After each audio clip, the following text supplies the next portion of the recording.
नमस्कार दोस्तों। क्या आपने कभी इस चीज़ को जाना है या समझा है कि यदि कार्यपालिका हमेशा ऑर्डिनेंसेस का ही प्रयोग करे और ऑर्डिनेंसेस को विधायिका के पटल पर ना रखते हुए उन ऑर्डिनेंसेस को समय अवधि पूर्ण होने के पश्चात फिर से उन्हें जारी करे और इस तरीके से लगातार कई कई सालों तक ऑर्डिनेंसेस को जारी कर करके ही काम चलाए, तो ऐसी स्थिति में क्या ये चीज जायज होगी? तो इसी प्रश्न का जवाब आज के इस वीडियो में हम खोजने की कोशिश करेंगे और इसके लिए हम एक राज्य को लेंगे जहां पर इस तरह की घटना वास्तव में घटित हुई थी और ये समय अवधि थी 1967 से 1981 तक और राज्य था बिहार। बिहार में ये हुआ था कि इस समय अवधि में तकरीबन 256 ऑर्डिनेंसेस जारी किए गए और इसमें से 69 ऑर्डिनेंसेस ऐसे थे जिनको कि बार बार लैप्स होने के बाद जारी किया जाता रहा। आप सबको विदित है कि एक ऑर्डिनेंस की जो उम्र होती है वो 6 माह होती है और 6 माह के भीतर भीतर उसको विधानसभा अथवा संसद के द्वारा, यदि वो राष्ट्रपति के द्वारा जारी किया गया है तो संसद के द्वारा, और यदि राज्यपाल के द्वारा जारी किया गया है तो राज्य विधानमंडल के द्वारा उसका पारित होना आवश्यक है। अन्यथा वो ऑर्डिनेंस अपना अस्तित्व खो देता है और उसका जो प्रभाव होता है वो शून्य हो जाता है, उसे समाप्त माना जाता है।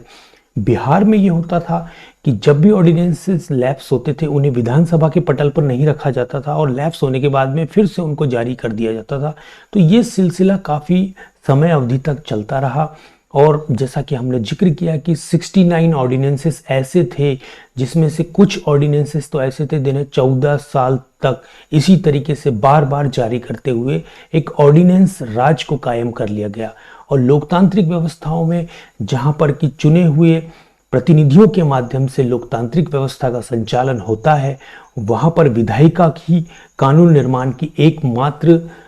उत्तरदायी संस्था है। तो ऐसी स्थिति में कार्यपालिका यदि विधायिका को बाईपास करके ऑर्डिनेंसेस के माध्यम से यदि कानून निर्माण की प्रक्रिया चलाती है तो निश्चित रूप से इसे संविधान के साथ धोखा खाया जाएगा। और भारत का संविधान आप जानते हैं कि इस चीज की कल्पना करता है, इस चीज को मानता है कि विधायिका ही कानून निर्माण की एकमात्र संस्था है। और ऐसी स्थिति में ऑर्डिनेंसेस जो कि कार्यपालिका के हाथ में एक इमरजेंसी की सिचुएशन में जब त्वरित रूप से कानून बनाने की आवश्यकता हो और संसद अथवा राज्य विधानमंडल का सत्र न चल रहा हो, उस स्थिति में कानून निर्माण करने की शक्ति कार्यपालिका को सौंपता है। और साथ ही साथ एक कंडीशन ये भी लगाता है कि जब भी विधानसभा अथवा संसद का सत्र प्रारंभ होगा उसके प्रारंभ होने के 6 सप्ताह के भीतर भीतर ऐसे ऑर्डिनेंसेस को संसद अथवा राज्य विधानमंडल के पटल पर रखकर उन्हें पारित करवाया जाएगा, तभी वो कानून की शक्ल में आगे जारी रह सकते हैं। परंतु बिहार के केस जिसकी हम चर्चा कर रहे हैं वहां पर इन ऑर्डिनेंसेस को 13-14 साल तक इसी तरीके से बार बार जारी करते हुए चलाया गया और उन्हें कभी विधानमंडल के पटल पर नहीं रखा गया। इसी चीज को एक पुणे के इकोनॉमिक्स के प्रोफेसर थे DC वाधवा साहब, वो इस बारे में रिसर्च कर रहे थे और उनके ध्यान में इस चीज के आने पर उन्होंने कुछ अपने मित्रों के साथ में इस मामले को सर्वोच्च न्यायालय में चुनौती दी और DC वाधवा वर्सेस बिहार राज्य का जो एक बड़ा ही महत्वपूर्ण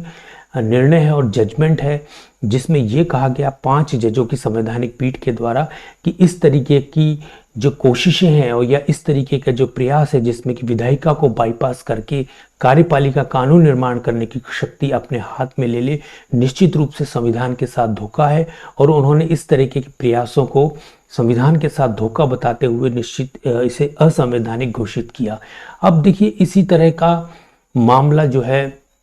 ये बात थी 1987 की जब इस तरह का निर्णय 5 जजों की संवैधानिक पीठ के द्वारा दिया गया। अब 2017 में भी इसी तरह का मामला कृष्ण कुमार वर्सेस बिहार राज्य में हमें देखने को मिलता है और इसी तरीके का डिसीजन 7 जजों की संवैधानिक पीठ के द्वारा दिया गया। उन्होंने भी इसे कलरेबल एक्सरसाइज बताते हुए इसे असंवैधानिक घोषित किया और इस चीज को स्वीकारा और इस चीज को माना कि निश्चित रूप से विधायिका ही कानून निर्माण की एकमात्र संस्था है और कार्यपालिका को जो ऑर्डिनेंसेस जारी करने का अधिकार है वो एक टेम्पररी अधिकार है और ये उसी कंडीशन में मान्य है जबकि संसद का सत्र ना चल रहा हो अथवा राज्य विधान सभा के संदर्भ में